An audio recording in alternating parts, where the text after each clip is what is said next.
بسم اللہ الرحمن الرحیم. Today daily business time Islamabad. Front page: Punjab government presents people friendly budget worth ₹5.9 trillion for fiscal year 2026-27. Trump says Iran deal to be public soon and will rule out nuclear weapons. And DPM Dar lauds China's consistent support for Pakistan dialogue diplomacy facilitation between Iran and US. PM directs fast-track completion of 100 megawatt GB solarization project.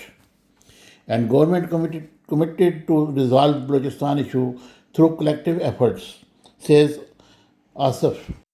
اب Urdu portion کی خبریں. پنجاب کا 5,903 ارب روپے کا budget پیش کر دیا گیا. تنخواہ اور پنشن میں اضافے کی تجویز. لبنان پر اسرائیلی حملہ معاہدے کی خلاف ورزی تصور کیا جائے گا، ایران کا یہ کہنا ہے. اور وزیر اعظم کی گلگت میں شمسی توانائی منصوبے پر کام کی رفتار تیز کرنے کی ہدایت.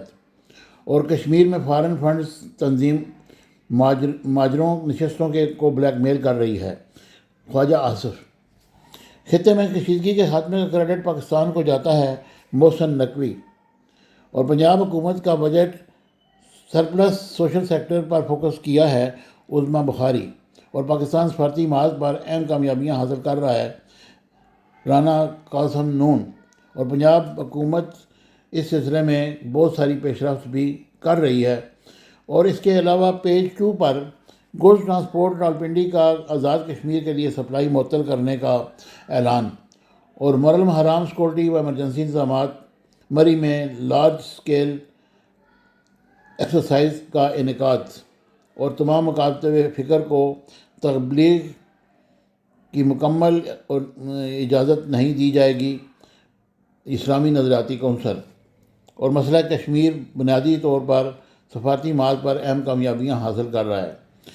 ابھی ہم آتے ہیں اداریے کی طرف. آج کا ہمارا جو اداریہ ہے، امن معاہدہ اور دنیا کا مستقبل، یہ تھا ہمارا اداریہ. اس کے علاوہ محمد محسن اقبال صاحب کا آرٹیکل ہے گیند کی سرائی سے امن کی بنائی تک. اور آمنہ سمر کا آرٹیکل ہے پاکستان کا نوجوان قوم کی سب سے بڑی طاقت. اور سرور صدیقی صاحب جھوٹ کا عذاب، یہ ان کے کالم کا موضوع ہے. اور اس کے علاوہ جو حاجی محمد رفیق صاحب نے اہل بیت اطہار اصحاب رسول محبت و عقیدت کا لازوال رشتہ، یہ انہوں نے اس پر اپنا آرٹیکل لکھا ہے.